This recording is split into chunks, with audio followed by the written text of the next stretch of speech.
Hello, hello, hello. Assalamu alaikum. Ji ayanu pakhair ragle ni hao chune shumme washmale. Ohio gozaima's Guten Morgen. Hola, boyo, previous kaifal.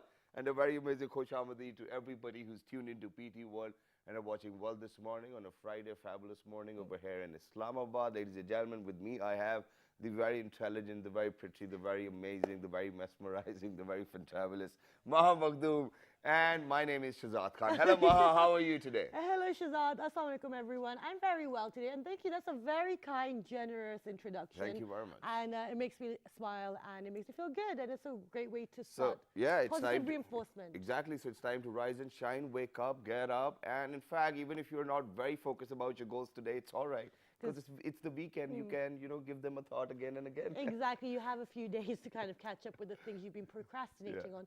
But today we have a wonderful show lined up for you, but I think we should get started with the top story. Yeah, let's do it. So let's see what's happening very different all around the globe. And then after the news, I have something to share with you guys as well, so let's do that as well. All right, I'm waiting. Nothing.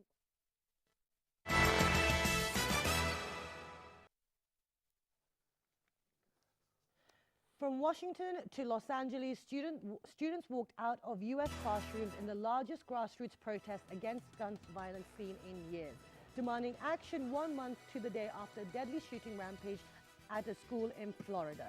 Hundreds of teenagers gathered from Washington area schools outside the White House holding up signs reading "Books, not bullets" and "Protect people, not guns" before marching on the U.S. Capitol.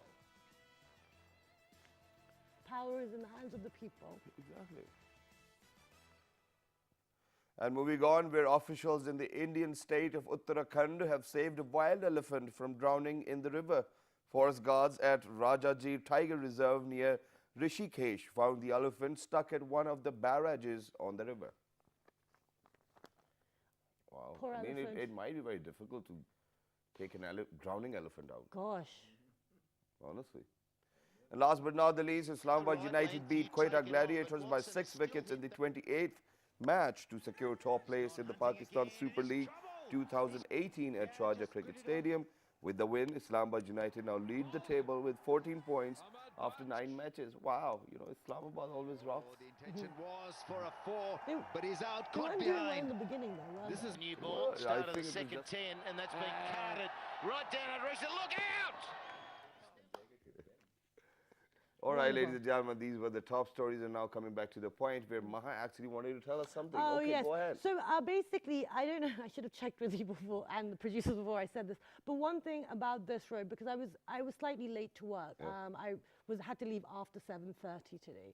And I got stuck on the main roads with the schools.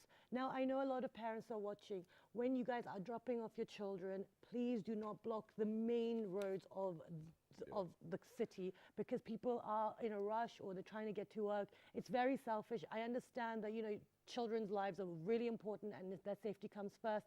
But, as regards to, also the CDA and all that, you need to be wary of other people on the road. And I'm really, it's just unnecessary. And I really am going to keep pushing this point until we get it into people's minds. And Ma, you know what, I think that it's almost like 4.5 years that we're doing the show, and we, every now and then, almost within every week, I think we take out 2 days where we give out such messages related to traffic or road safety or whatnot. But it seems like as if nobody's listening. So yeah, please kind of make sure, because everybody's in a rush, everybody's in a hurry, and you probably need to be on the left side of the road, even if you want to drop your kids, or even if they are getting late, or actually be on time. And That's actually, what I want to my say. producer made a really good point. We were discussing this situation, and they said the traffic actually is also a reflection of your own, your own feelings, your personality, and also the state of where you're in. So if you're in a rush, you're in a mess, that's not a good sign. And, so please. and you really do not want to honk early in the morning, because it And I do, makes me and I don't upset. like it. Yeah. If somebody's just honking for without a reason because people are habitual of doing that, it makes me upset early in the Yeah, morning. but if, sometimes you're being pushed into doing it. So guys, please, let's try and be more, considerate of everyone else on the road. Exactly. And now, talking about cars, I think we need to move on to something which we have been launching into the space. Absolutely. What's that?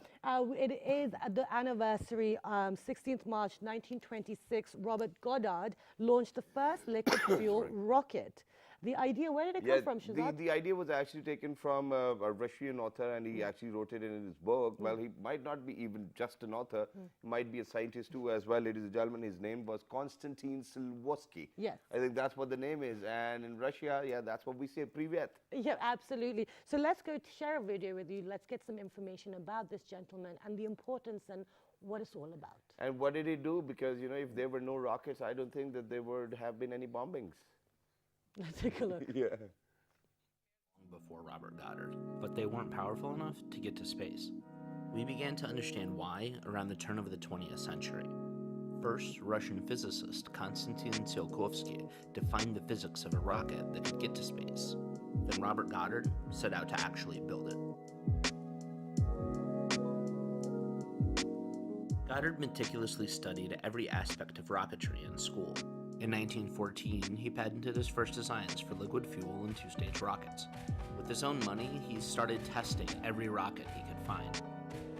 Robert Goddard is generally accepted as the father of modern rocketry. Although rockets had existed for centuries, it was Goddard's advent of liquid fuel propulsion that would one day fly men to the moon. On March 16, 1926, Goddard made his historic launch. At first glance, the rocket's appearance is deceptive. Goddard believed the rocket would be more effective and more stable if its load was pulled rather than pushed. This belief led to the construction of two separate entities, the rocket support and the rocket itself. The rocket is comprised of several different elements, including the oxygen gas cylinder, not shown, the gasoline tank, alcohol burner, liquid oxygen or LOX tank, the gasoline line, LOX line, nozzle, combustion chamber, and igniter. To set off the rocket, the igniter and the alcohol burner were lit. Then pressurized oxygen gas was released into the fuel tanks. This pressure forced the two fuels into the combustion chamber where they ignited. After the rocket left the support frame, it relied on oxygen gas from LOX, heated by the alcohol burner, for continued fuel tank pressure.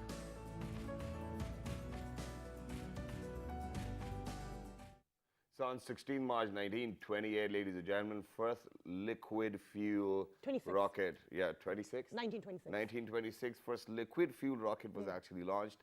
And yeah, since then, yeah, they've just been launching the rockets. yeah, We're so happy with that. Exactly, and they've gone into in space, and it's really wonderful, and it's really good to know about the science and the history of it as well. It's just good general knowledge. And to even have. talking about that, since you mentioned about science, now Amazon and all of these bigger companies are actually coming up with drone deliveries too as well. And there's a drone ambulance. Yeah. I mean, if somebody's, God forbid, having a heart attack, they will send a drone ambulance, and you can probably do that procedure where, they give you an electric shock. What do we call it? I don't know. Well, I certainly don't know. Well, I never got one, so. Okay, yeah, exactly. But we do have some doctors in the studio, so we will be asking them probably later.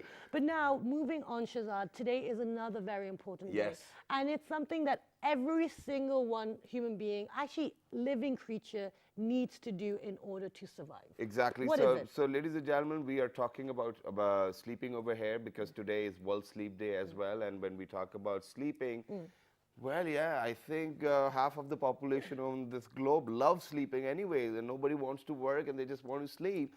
But other than that, not sleeping properly can actually cause you quite a lot of damage, or your body, or your the ability to think, or the way you perceive things as well.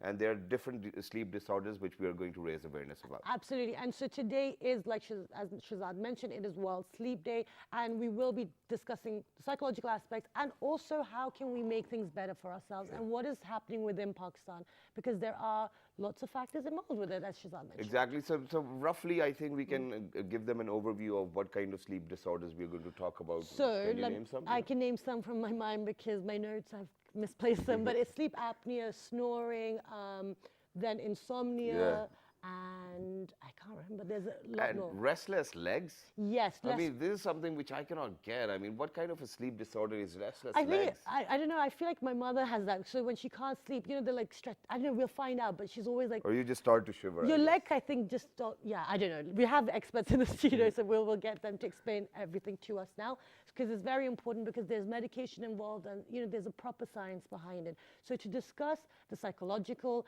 and the medical aspect, we've been joined by Dr. Uzma Masroor. She is a clinical psychologist and the head of the psychology department at Bahria University. Assalamu alaikum. Good morning.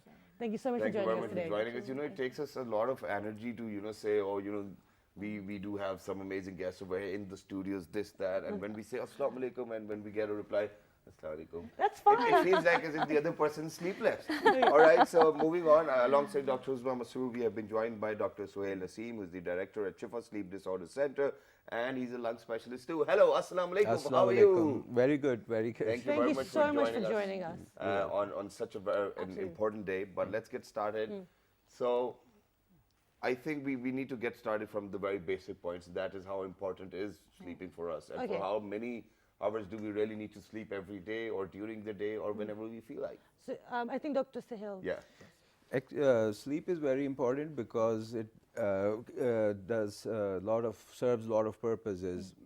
When you look at sleep, it's not only that you're resting, it is the time when your body is recovering, your mind is recovering. It's resting, it's planning for the next day, it is enhancing your, you know, all the physical as well as mental functions. Only if you're growing up, you know. No, even at this time, if you're thinking about golf and you go to sleep, you wake up, you know, improving your golf swing and stuff like that. 6 to 8 hours of sleep is considered to be adequate, as most of the medical science recommends. And during childhood, there's different levels of hormones which help in the growth of the children, their physical and mental development. In adult life, it protects them from heart diseases, blood pressure problems, diabetes, kidney problems. Also relieves, protects them from a lot of anxiety, depression disorders. So it's, you know, you can go without food for 2-3 days, but without sleep, even 1 day seems like a year. Absolutely. Yeah, exactly. And It's even true. other than that, ladies and gentlemen, there are times that you feel like that you want to sleep, but once you're in the bed, you cannot fall asleep. Oh, that's the worst. And it is most annoying too as well to quite a lot of people, and then people tend to be dependent on all of those sleeping pills and whatnot, and they do not even get them prescribed by the doctor. So what we have done is that we've actually taken out a small video, and we're going to give you 5 quick tips to how to fall asleep, but not right now watching the show. You need to watch it. Yeah, we so I need to think stay one of awake. the tips is that you inhale deeply, and then you exhale, and then you stop in between, and then you exhale, and Okay. then you feel like that, you know, yeah. Absolutely. But the About thing is, Relaxation technique. Yeah. exactly, we will be discussing all of that, but that's be towards the end of the conversation. But then let's now pick up on how our behavior is affected if we're not going to get enough sleep. Then we'll move on to the different forms of disorders. So if we're not getting enough sleep, what's happening to us psychologically? Since we have already been told that this is one of the important functions of our body and mind. Our mind rewires itself when we are sleeping. Our body takes rest and regains its energy and everything. So definitely sleep deprivation may cause a lot of effects on your body and mind both, because physically you won't be able to that active and not able to concentrate, and physically you feel towards lower side, while mentally complicated processes which you need in your daily practice, you need, a student needs at educational setups, and we need it at our workplaces.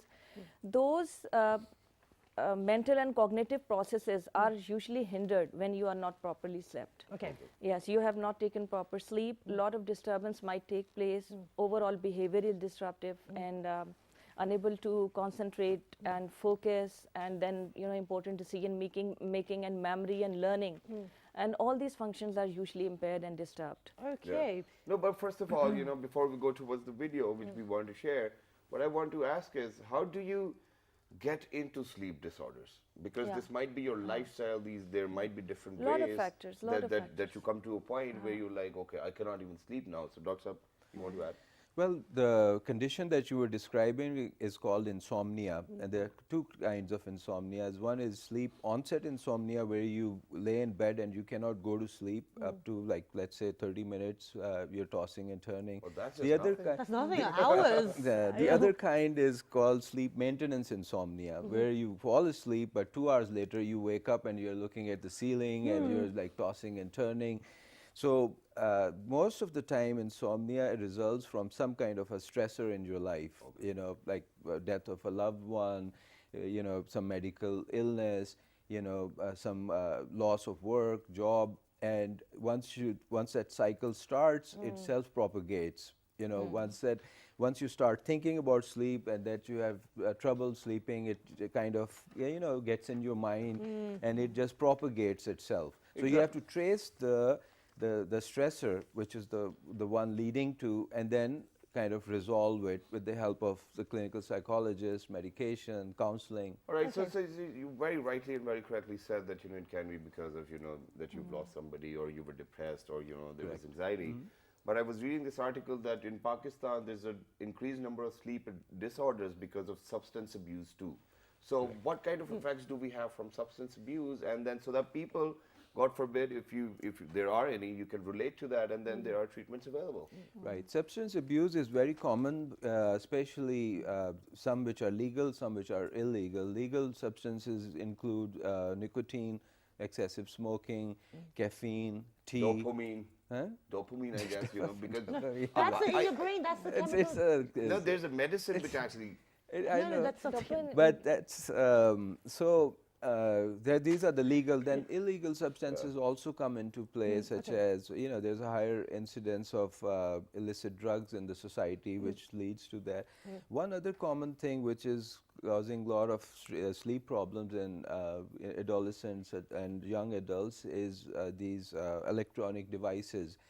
The studies have shown that the blue light emitted from these cell phones and these tablets can actually cause sleep deprivation and insomnia. What? Especially if you're laying in bed in the dark and you're using your cell phone or your tablet, it will the light that it emits can cause sleep deprivation. Okay, and on that note, we have to go for a short break, and when you come back, we're going to continue our conversation and ask about the psychological effects and show you the video about how to help you sleep easier. Stay tuned. Meanwhile.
All right, ladies and gentlemen, welcome back. For everyone who just got tuned into PTV World, you're watching World this morning alongside Maha Makhdoom and Shahzad Khan. Today, ladies and gentlemen, earlier we actually told everybody that today was the very first liquid fuel rocket launched, and the idea was taken from a Russian book as well. The name of the author was Konstantin Tsiolkovsky. And now we're observing World Sleep Day as well, and we're talking about different sleep disorders. Yes. And now Maha wants to proceed with the questioning and answering session. Exactly. So Dr. Sale mentioned that trauma can trigger insomnia, and there are two forms which you've already discussed.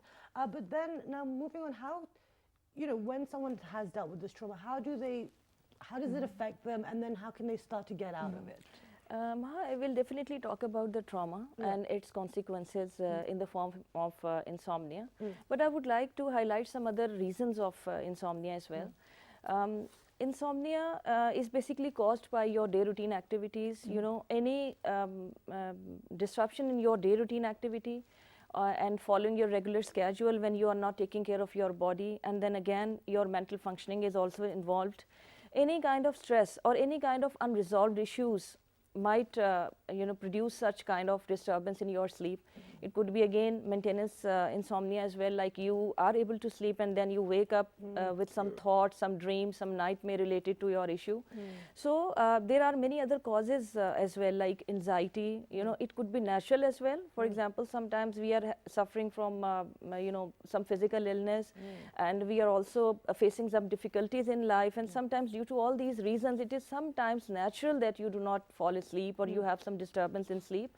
But if it becomes regular, it is problematic, and it is interfering with your regular functioning. Absolutely. That definitely means you are suffering from some kind of sleep disturbance. And trauma is one of the I think basic cause of it, because it disturbs your whole system, the whole mental and physical mechanism. Right. So to get out of the trauma, first the first indication is inability to sleep, and when the person is unable to complete daily routine tasks as well, and at the same time unable to sleep, definitely you have to consult some I would say consultant. You should see a doctor, because definitely you will be sent to some appropriate referral. And I think psychological help is very, very effective in this sense, because traumas are usually embedded in your mind, and sometimes very difficult to access, traumatic things, and sometimes unable, difficult to resolve as well. So professional help is effective, but again, the family support, again, the peer relationships, and then involvement of family, extended family, and social setup, this all would help the person to come out of the trauma. Okay, Exactly. wonderful. And then there are two more things which I wanted to ask, and those are that at times you do sleep enough. You have taken your 7 or 8 hours sleep, or 6 hours, whatever they say. Well, we'll definitely go to check up on that too. But then, there are times when you wake up and you realize that you haven't slept at all. Yeah. So, there are those days as well, and then you're like, okay, what to do? And I was even reading a fact that if you trick your brain on telling or convincing your brain that I've slept enough, it helps too as well. So why does this happen, that, you've slept enough, you wake up and you think that, oh, I haven't slept? Well, there's two things. There's one that is sleep quantity, and then there's another thing is sleep quality. Okay. For some reason, if you are sleeping enough, like a lot of patients that or people that talk to us, they say that they go to bed at 10 o'clock, they wake up at 8 o'clock, they're still tired, they're still fatigued. So it's not only the duration, it is the quality of sleep that's also important. Absolutely. So the quality of sleep can be disturbed by many things. It can be because of snoring, it can be because of sleep apnea, it can be because of restless legs, it can be because of some physical Or pain. probably your wife ailment. can come in and wake you up as well. Exactly, at the times, baby- times 2 times. yeah. and the Yo, baby wants you. the complaints against the female gender. No, it can be the other seriously. way around too as well. Men snore quite a lot, Yeah, so I'm kidding. probably Correct. wives cannot even sleep. Right. But this is what happens because they do not they do not know the importance of sleeping man. Right. You're not supposed to wake them up. Right. Absolutely. See, we didn't realize before this sleep medicine was invented or came into being. Once we started recording their EEGs, where which tells you about the different sleep quality and the different sleep stages, then you realize that there are a lot of patients who don't get the good quality of sleep because of all the reasons I told you. Okay. And even though they sleep enough, they still are tired during the daytime, still sleepy. And sometimes a normal person like you who doesn't have any sleep disorders, you could go to sleep, and if your bedroom is not warm enough or cold enough, or your bed is not It will comfortable take 5 enough, minutes to make it cozy too as well. and so you may sleep all night, and you wake up and you're still tired, like sleeping in a strange bedroom when you go to a hotel and when you're traveling. Although you're sleeping, but it's a lot of Quality. Yeah. Okay. it's the quality of sleep. Excellent. So there's a lot of information that we're sharing right now. So let's go take a look at some tips on how to help us sleep better. Let's take a look. It is World Sleep Day. Yeah. All do tonight and in the future to start getting better sleep? Well, beyond carving out a non-negotiable 8-hour sleep opportunity, there are probably at least 5 things that we can do. The first is that we have to try and maintain regularity. And if there's one thing that you take away from this, it would be going to bed at the same time and waking up at the same time, no matter whether it's the weekday or the week. The second thing is that we are a dark-deprived society in this modern era, and we need darkness in the evening to allow the release of a hormone called melatonin. And melatonin helps the healthy timing of our sleep. So try to dim down half the lights in your home in the hour before bed. The third key ingredient is to keep it cool. Many of us actually have a bedroom that's too warm in terms of temperature. So an optimal temperature is about 68 degrees Fahrenheit or about 18.5 degrees Celsius. And the reason is that your brain and your body need to drop their core temperature by about 2 to 3 degrees Fahrenheit to initiate good sleep. The depth of the deep sleep that you have when there is caffeine within your brain isn't as deep as when you have abstained from that cup of coffee after dinner. So as a consequence, you wake up the next morning, you feel unrefreshed, and you don't remember waking up or having a difficult time falling asleep, but now you find yourself reaching for 2 or 3 cups of coffee in the morning, and you develop this dependency, this addiction cycle.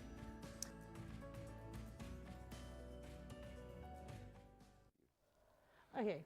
All right, ladies and gentlemen, so these were a few tips to fall asleep quicker as well. But now moving on, since we are not very good with time these days. Yeah, so much information to share. share. So what we need to do is that we need to do justice, and you wanted to proceed with sleep hygiene. Yes, exactly, because we were talking about the quality of sleep before, and how it affects us and then affects our behaviors. So what exactly is sleep hygiene? And I don't think many people are aware of this phrase. Sleep hygiene refers to creating the factors which facilitate a proper sleep pattern.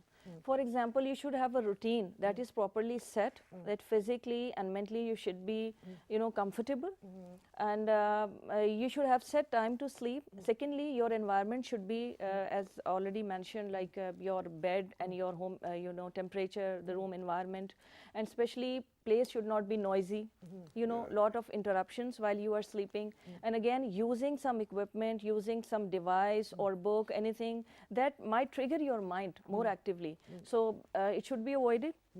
And the specific pattern we have to follow to sleep properly. Like there should be proper time of eating before you go to sleep, because your stomach might cause issues when you are sleeping. And again, those activities which need your, physical agitation, for example, seeing friends, talking to telephone, and, moving out of bed in and on. So these should be avoided. Okay. And secondly, thinking pattern should also be different. Like you should have some relaxed, pattern of thinking before you go to sleep. Do not talk, think and talk about something that is stressful for you. And usually meditation is recommended for that. Deep relaxation is, and different factors we can follow. Can exercise help? Yes, it definitely helps, but you have to set your routine accordingly. So you know your body well, you know your mind well, so you have to adjust your routine accordingly. Exactly, because if you we are having these complaints of lack of sleep just because the children, they start their proper activities, mental activities and physical activities, eating habits, everything after 10 o'clock, after 11 o'clock. So they sleep late and they get up late, and definitely proper rest is not taken place. So okay, but at this point of time, what I realize is that when we were growing up, when we were kids, we didn't actually had a particular routine. We used to eat too much, we used to sleep too much. I think broadly we had this routine. We used to do everything too much. I think broadly we used to have this routine, but we were not aware of that. But back then we would fall asleep even on the floor, and there's no sleep hygiene required and nothing, and you can be the baby of your mom. I think one thing is very important to mention, last thing from my side, and that is, the activities we have chosen out of our routine, like devices, you know, a lot of activity is required on our part. A child has to be active when he is using a device or he is watching television or he is playing a game, then his mind has to be very active. So that exaggerated activity, hypersensitivity also causes sleep issues. Well, but that's the thing, Shazad. Yeah, but I'm comparing that, how is it different from kids to adults? Because I think these days, I haven't seen any kid who does not actually use a tablet and go to sleep after 5 minutes. But this is the thing. So this is the process of thinking as well, that, you know, with time when we get mature, we take things to our minds. No, but that's another thing. That Yes, there's but more we do awareness. not follow that routine even though we are aware of it, but we do not follow it. Okay, so now, sir, moving on to you. What do you have to say about all of this, kids versus adults? I think the principles are the same, but the kids are usually more resilient. You know, they're happy-go-lucky. They don't have a lot of stresses on their mind. All they worry about is. Well, probably they'll just try it out. We can't even do that. Right. When we grow up, we have so many other things that are in our mind, and if we, you know, a lot of things that we think about and worry about, and this adds another worry to our mind. You know. Okay, so now let's move on, because we're talking about the sleep hygiene, and then Shilaz mentioned, you know, the conversation. It's about structure and routine as well. It's very important. But within Pakistan, because you know you are the director at the Sleep Disorder Center, what are we seeing? What are the you know, occurring themes, or which is the biggest type of disorder that people are suffering from within Pakistan? Well, there is the most common disorder all over the world that sleep centers encounter is hypersomnolence, excessive sleepiness during the daytime. Right. And that usually brings up a red flag or something when they're falling asleep while driving, falling asleep in meetings. So when they come to you most of the time because of that reason, or because their families or their spouses mentioned that they are they snore excessively, or they have episodes where they stop breathing at night, which to the point where the wives or, you know, the other people get worried and try to wake them up. So that condition is called sleep apnea. So in Pakistan, the most common, these are the most two common reasons. One is excessive snoring and difficulty breathing at night, seeing Sleep pauses, or excessive daytime sleepiness. They bring their brother, husband, whoever, that he falls asleep all the time. They fall asleep while driving. So what's the solution to that? So basically what happens is they, even though going back to the previous discussion, they do sleep a lot, but their sleep is not restorative. They're not restful because they're subconsciously they keep waking up. And the most common cause is due to excessive snoring or because of sleep apnea. So they sleep all day, all night, but all the time they're still tired. So that's what they are baffled that, you know, I sleep 10 hours, 12 hours, I'm still sleepy. I still sleep in the. So when we have a sleep disorder center and we do sleep studies where we make them sleep one night and we monitor their sleep quality, their airflows, their heart condition, their legs, everything. And if we find out that that's how we diagnose what is the underlying cause of their sleep deprivation or hypersomnolence during the day. Okay, so now let us, because we are running very short of time as well, so let's move on to what are the solutions and the treatments. Yeah, exactly. Very quickly the solutions. But before we move on towards the solution, I think at this point of time we even want to say happy birthday to one of the physicists and mathematician as well, George Simon Ohm. Yes. And he was the one who actually found the relationship between the electric current, the electric resistance. We've all studied this when we were younger. Yeah. I remember this. So we have a small video about his early life days as well. Ladies and gentlemen, go ahead, take a look. And when you guys are going to come back, very quickly, we're going to give away the solutions.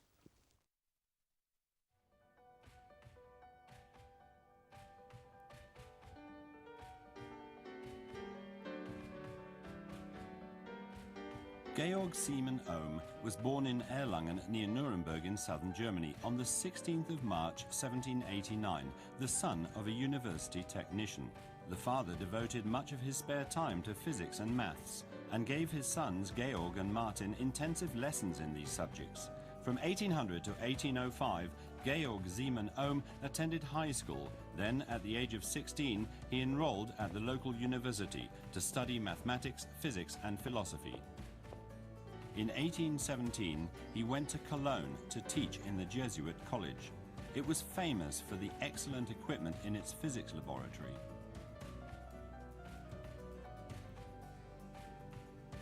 The appliances included some driven by a force which had only recently been tamed: electricity. Ohm was granted a sabbatical in the summer of 1826 to pursue his research, and went to stay with his brother in Berlin. Here, the following year, now aged 38, he published his results in a book entitled The Galvanic Circuit Investigated Mathematically.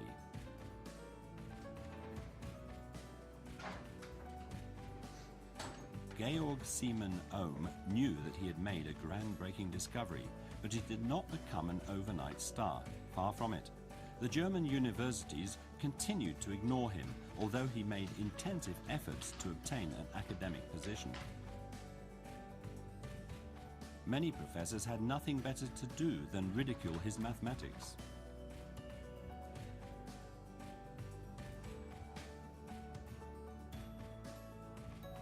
In 1833, after numerous applications had failed, not least because he had never written a doctoral dissertation, he finally obtained a post at Nuremberg Polytechnic, and 6 years later became its principal. His reputation in Germany only took off after foreign physicists, particularly in France and Britain, became aware of his forgotten achievement. So that was, happy birthday, yes, happy Georg birthday. Simon Ohm, and thank you very much for all making the our childhood contributions you made. difficult. But now, very quickly, Yes. solutions for all of the disorders we have So, been Dr. discussing. Usman, what are the psychological treatments out there? What should people be looking out for when they're researching? Definitely counseling. Usually sleeplessness comes along with other psychological disturbances, because I think this is the first time that is picked up when somebody is under stress or, you know, going through some psychological stress. First thing is counseling and consulting someone and talking to someone about this issue, and then you will definitely need get some help. Second thing is my emphasis will be on routine, because more than anything you should be able to set your routine activities, and you should have your proper time to sleep and other activities. Third thing is thinking also contributes to your sleep pattern, because negative thinking before you go to sleep and thinking about stressful situations and not relaxing at all, and depressive thoughts, they might cause. So try to refrain from these things before you go to sleep. And fourth thing is I would suggest that you should always talk about your issues. Keep talking about them, keep getting help from surroundings. Register your thoughts. Be informed all of the time. Okay. And definitely information is all around. You can get information from everywhere, and you can consult the appropriate person anytime. Wonderful, Amazing. thank you. Sir, So, so we are talking about insomnia. then the other one where in the day. daytime everybody Right. was sleeping and apnea. What was it called? The American Sleep Society recommends cognitive behavioral therapy, which she just mentioned as the cornerstone of treatment. Then we have then we have pharmaceutical interventions like anxiolytic agents, sleep aids, which can be used for short period of time. Then coming towards hypersomnolence, sleep apnea, we have to understand the cause of sleep apnea, which in the most people is because of their obesity. They gain weight, their neck size is bigger than 17 inches. When they get older, their muscles relax, so their airway tends to collapse. So there's a physical obstruction to airflow when they sleep. So to overcome that, they can do several things. They can try to lose weight. They can try to avoid sleeping on their back. These things will also help with snoring. Posture. They can use nasal decongestants if they have congestion. And the corners, and sometimes they can undergo surgery like laser or uvuloplasty, which takes out the excess fat in their neck. But the cornerstone, which is most useful and well tolerated, is a use of an appliance called a CPAP machine. It's a continuous positive airway pressure device, which you kind of, there's a little mask you put on, and it forces air into your lungs. It relieves the physical obstruction, it relieves snoring, and it definitely enhances the quality of sleep. Wonderful. So, but while you're using that machine, use it as a bridge and try to, you know, get rid of the other factors which are causing your sleep problem. Wonderful. Thank you so much for being here you. today, sharing all that information. And just one more point is that, you know, you were talking about as kids, we used to run around. Nowadays, you know, we're idle a lot. So that also can lead to restlessness and all this kind of achy feeling. So do get some activities in there, which is what our guests will also highlight. And I think it is important too, ladies and gentlemen, but other than that, for all those people who have even been sleeping quite a lot and they're known for sleeping too as well, we are even observing World Panda Day. Yes. These majestic creatures are very cute, very cuddly too as well, and I feel like having one at my home, but they're getting extinct, and what we need to do is that we need to look after them. Exactly, because of deforestation and not looking after their habitat, we need to be more environmentally friendly. We have a video to share with you as well to show you a little bit about them. Let's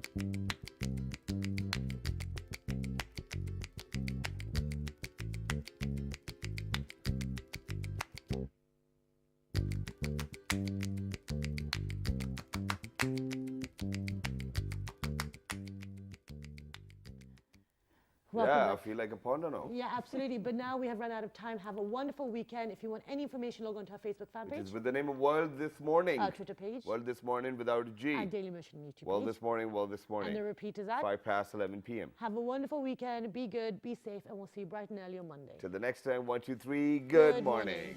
Thank you very much.